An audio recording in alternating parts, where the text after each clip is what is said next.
Hello and welcome to the March STIHL Garden Guide. My name is Jane Moore and I'm a professional gardener, and I'm welcoming you here into my garden to give you a few hints, tips and ideas on how to make your garden look great. It won't take long, there's only a handful of jobs, and I'm going to be here every month to keep you on track, so make sure you click that subscribe button.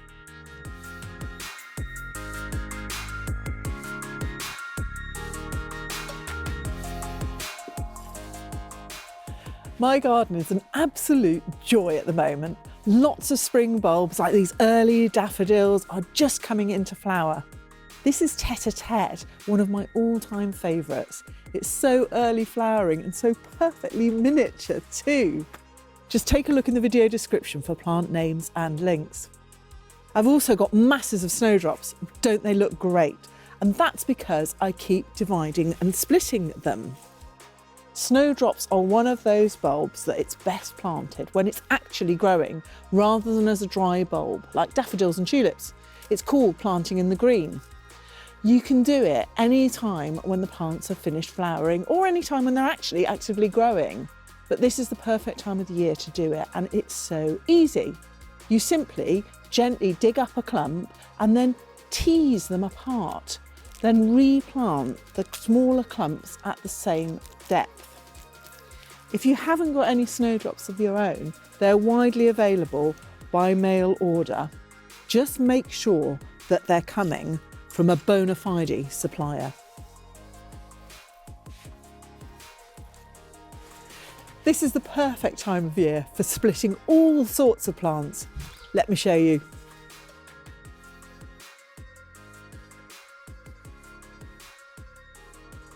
Lots of perennials like irises, sedum, asters. In fact, nearly every perennial I can think of can be divided now to make more plants. It's a great thing to do if you want to have some to give away, but it's also really good for the plants as it sort of rejuvenates them. Old plants get worn out and they often just sort of fade away. It's a bit more effort than snowdrops, but just lift the clump using a fork. This is a lovely blue aster called King George that's brilliant for butterflies and bees. Now, the traditional method of splitting it is to use a pair of forks. And that's ideal if you're worried about a precious plant because it causes the least amount of damage to the roots. But I nearly always end up just chopping it up with a sharp spade. And that's always worked perfectly.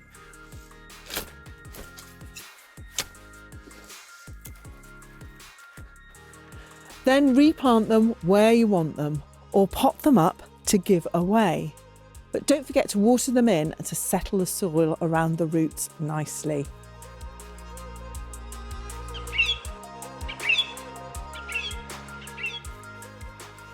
Plants aren't the only things bursting into life. The birds in my garden are busy coming and going with all sorts of nesting material. My garden might be in the middle of the city, but it's part of a green corridor of other gardens, and we get all sorts of birds. I've just got this brilliant new fat ball feeder that's made from old juice containers. About 40 of them went into making this funky design. I've been feeding the birds all winter, but it's just as important to feed them now in the spring. I'm really hoping that feeding them will encourage them to nest close by, and providing food is a good way to keep them coming back to my garden all the time.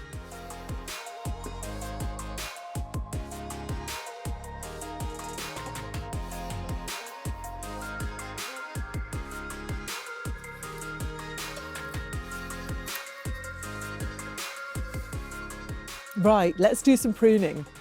People always say to me that they find pruning really difficult. And I completely understand that. You've got all these stems and twigs and you just don't know which ones you want to keep. Some plants are definitely easier than others, so let's start with an easy one. This is cornus or dogwood, and this is probably the easiest one of them all. These dogwoods are grown especially for their coloured stems in winter. This one is Cornus alba westernbur or sibirica. But there are also varieties with yellow stems, bright orange stems, and even almost black, so they're brilliant for adding colour to the winter garden. But once they're established, you need to prune them hard to keep those colourful stems coming. Prune the stems back to a framework or a stool at the base now when they're just starting to shoot. You don't want all that lovely energy going into the tips when you're then just going to cut it off. So do it now, even though it seems a bit brutal.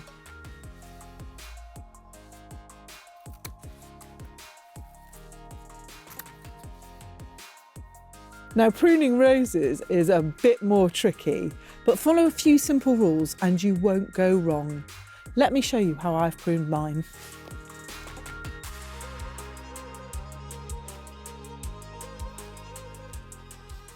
I've already pruned this one, but before you start, you should look at your plant closely. Are there any dead, diseased or damaged stems? We gardeners call them the 3Ds. These 3D rules apply to any pruning, whether it's fruit bushes, climbers or shrubs like a hydrangea or even this rose.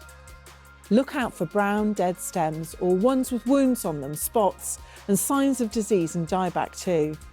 Any that are crossing over each other and rubbing. If there are any, then cut them back down to healthy growth. This one is dying back here. Can you see? I'll cut it back a bit later. Next, look at the shape of the plant. If it's a shrub like this one, then you're aiming for a goblet shape. Look for dormant buds. They are really hard to spot, but they are there. Cut just above the bud and it will soon burst into life. So I've cut most of these main stems down by half and got rid of all the little sprigs and twigs completely. And I've taken out some of the stems that are growing up into the middle of the plant to open it up so that the air and sunlight can get into it. That'll keep it happy and healthy for the whole summer.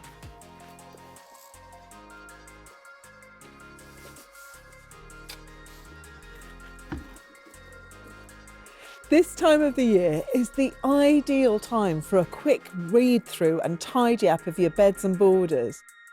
The weeds are already germinating, so it's the perfect time to stop them before they really start growing. And it's quite good to give your soil a bit of nurturing too. After the winter, the soil is often hard and packed from the wet and the cold. So tickling up this compacted soil with a fork is an ideal way to break that sort of crusty layer. This makes the surface much more permeable so those spring rains can penetrate and get to the roots rather than just running off the surface.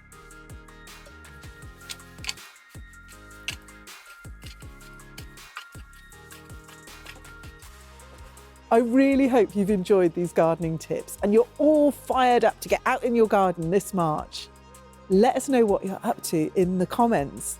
And don't forget to subscribe to the STIHL GB channel for more ideas in April. See you then.